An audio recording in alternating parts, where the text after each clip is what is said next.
welcome to Red Men TV.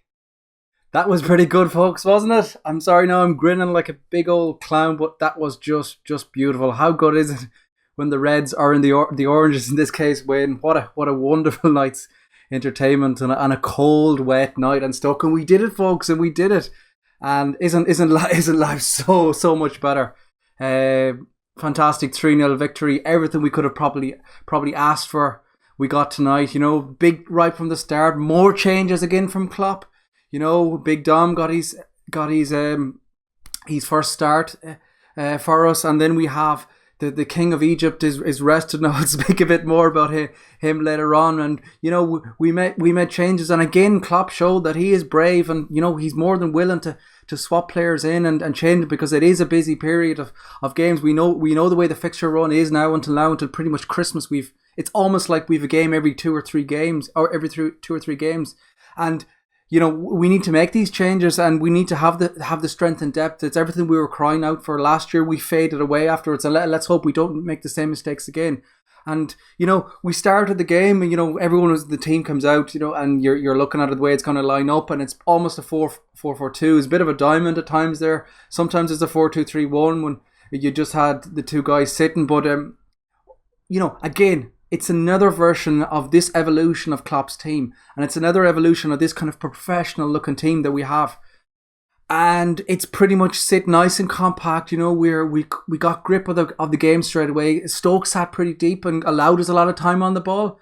And you know, we weren't gung ho. We were a bit more composed. It's all signs of this Klopp putting his fingerprints on the team. You can see it now. We've watched a couple of games where it's starting to come through, and here was another example of an excellent away performance and an excellent 3 points. And you know, there's been a lot of doom and gloom after the last couple of results, and rightly so. But wasn't that a hell of a lot better tonight, folks? Absolutely buzzing at that. We wind back to the start. As I said, we had that solid start, composed, and then we kind of got to a stage where, because we had so much of the ball and Stoke were sitting deep, and then they were kind of relying on the long balls up to Crouch and try and him hold it up and players to run past him. We kind of kept possession of the ball, and again, I thought we were very, very professional with the ball, and we just waited for the right moment. And the first goal was a beautiful move. You know, it's wonderful work down the right hand side. Gomez gets through, and no, it's not past the line. He digs it back just in time. And you know, it's great work, and it comes back, and then Mane has the beautiful little dink over the finish. And what I wanted to touch on here is just watch Bobby in that mood. How many players, you'll name your strikers, even in our own squad, you like the Sturridge or example, all your players would have just smashed that ball in, but no, he waited. He just shielded it. He watched around and said, "There's no one near, and I'm going to let Mane have his moment." That shows to me. You know, you can argue sometimes it's not the killer instinct, but I like that whole team spirit with him, and you know, that selfishness inside him, that he doesn't have to, you know, just boot it over the line. He just waits and he lets Mane have his moment, because it was a beautiful little chink over, just a little dink of the ball over the onrushing keeper, and you know, it was brilliant. But strangely after that, Stoke kind of got the kick up their arse that they were probably needed, to be fair, and he changes it, and I think they go to a flat 4.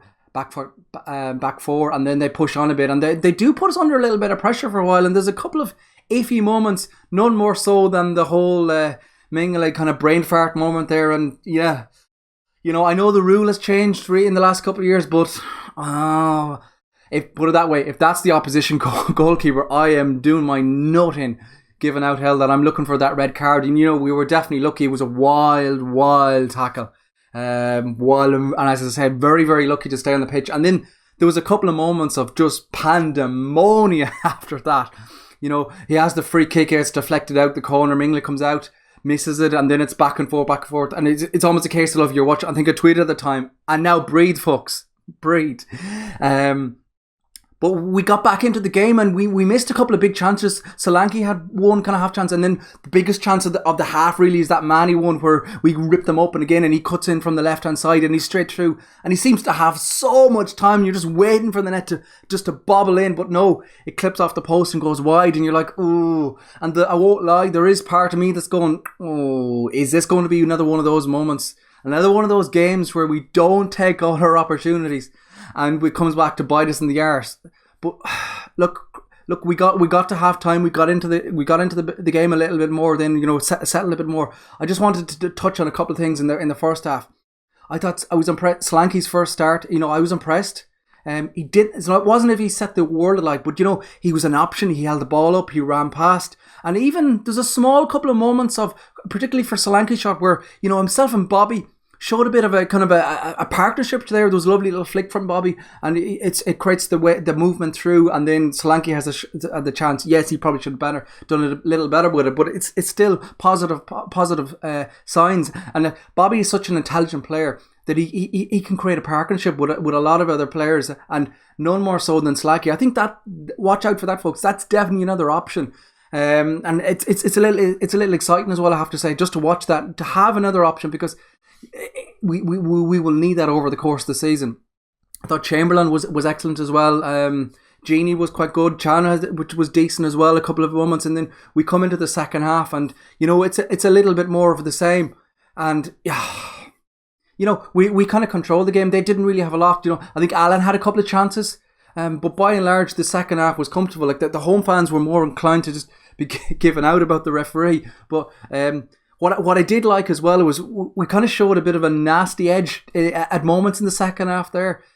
Chan made a big mistake, but he came back and he tugged down the player, took a yellow card. Mane does a cynical foul, I think it's on the left channel. He comes back and just nuts a guy, takes a yellow card. And what I kind of liked, now I know we kind of got over the line and Klopp took him off straight afterwards, but I loved that little bit of aggression from Chamberlain down the wing. Like, he's running down the wing and he gets charging and someone smashes into him and he's straight up in my face.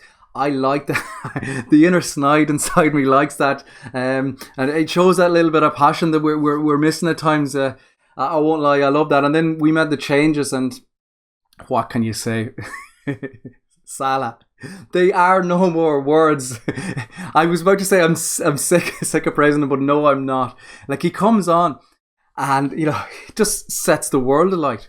Mane does excellently, a lovely bit of work. It's a lovely movement. Mane, excellent pace down the right way, and he dinks it back. And then just Salah, as just absolutely on the sweet spot, smashes it through in the goal. And it's one of those moments where I'm sat down here on my own watching the game, and I just skid up and scream like an idiot, as I think nearly every Liverpool supporter did at that moment. It was just, get in! What a player! What a goal! What a moment!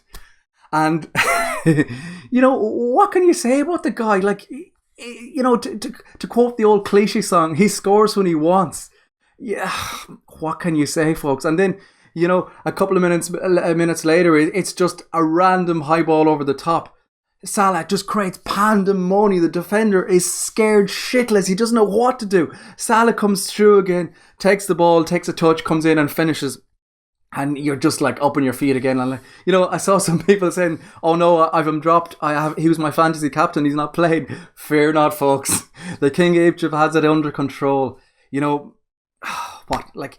has scored more goals by November since all our top scorer for the last 4 years. What's that? Is it 9 goals in the last 4 games or something like that? 17 goals already. He's just literally getting stats and he's just smashing them and smashing them and smashing them. And long may it continue, folks, because he's up there with that high level step of elite footballers now in world football that is just right bang on red hot form. And as I said, folks, long may it continue, because we have options now. It's great.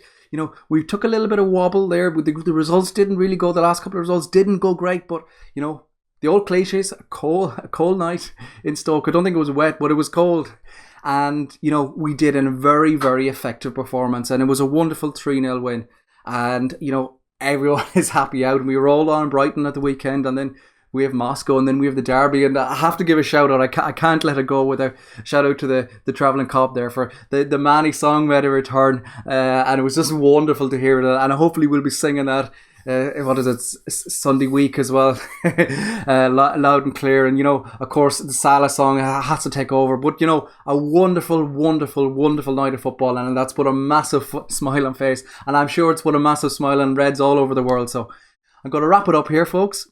Make sure you give this video a thumbs up, Subscribe to the Red Men TV. I will be back soon with the player ratings and the fan call-in show, so keep an eye on that. The guys are outside the stadium as well. They'll be filming some live reaction from outside the stadium. They'll be frozen, but they'll have massive smiles on their face. So we'll talk to you all soon, folks, and up the Reds.